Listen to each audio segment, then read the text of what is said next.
July August গণহত্যায় ক্ষমতাচ্যুত প্রধানমন্ত্রী শেখ হাসিনা ও তার স্বরাষ্ট্রমন্ত্রী আসাদুজ্জামান খান কামালকে মানবতাবিরোধী অপরাধের মামলায় সোমবার মৃত্যুদণ্ড দিয়েছে আন্তর্জাতিক অপরাধ ট্রাইব্যুনাল। এই রায়কে স্বাগত জানিয়েছে রাজনৈতিক দলগুলো। বিএনপি বলছে রায়ের মধ্য দিয়ে ন্যায় বিচার প্রতিষ্ঠা হয়েছে, আর সন্তোষ জানিয়ে জামায়াতে ইসলামী বলছে আন্তর্জাতিক আইন মেনে হয়েছে বিচার। এনসিপি চায় রায় কার্যকর। ওবায়দুল্লাহ মামুনের report.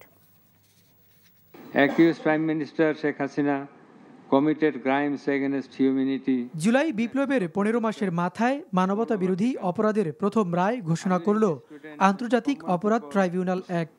We have decided to award a single sentence of death. রায় ঘোষণার পরপরই আনুষ্ঠানিক প্রতিক্রিয়া জানিয়েছে বিএনপি। ঢাকা বিশ্ববিদ্যালয়ে এক অনুষ্ঠানে যোগদান শেষে দলের স্থায়ী কমিটির সদস্য সালাউদ্দিন আহমেদ বলেন, রায় ন্যায় বিচার প্রতিষ্ঠা হয়েছে।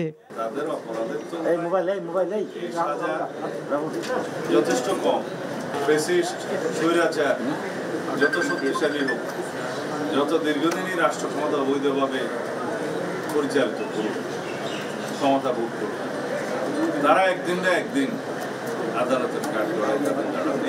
এদিকে দলীয় কেন্দ্রীয় কার্যালয়ে প্রতিক্রিয়া জানায় বাংলাদেশ জামায়াত ইসলামী। আজকের রায়ের মধ্য দিয়ে একটা স্বচ্ছ জাজমেন্ট এই জাতি পেয়েছে। আমরা দাবি করব তাদের অবশ্যই বাংলাদেশে ফেরত দিতে হবে এবং আইনের কাছে তাদেরকে সোপর্দ করতে হবে। রায়কে স্বাগত জানিয়ে এনসিপি শেখ হাসিনাকে দেশে এনে রায় কার্যকর করার দাবি জানায়। শেখ হাসিনার এই রায়কে, আন্তর্জাতিক অপরাধ ট্রাইব্যুনালের রায়কে দ্রুত সময়ের মধ্যে কার্যকর করতে হবে। আগামী 1 মাসের মধ্যে শেখ হাসিনাকে বাংলাদেশে ফেরত আনে এই রায় কার্যকর করতে হবে। এছাড়া প্রতিক্রিয়া জানিয়েছে গণ অধিকার পরিষদ এবং খেলাফত মজলিসও।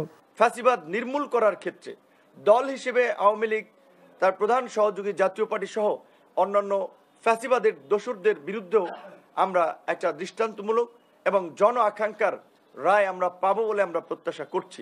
এই বিচারের মধ্য দিয়ে প্রমাণ হলো জুলুম, অত্যাচার এবং মানুষের অধিকার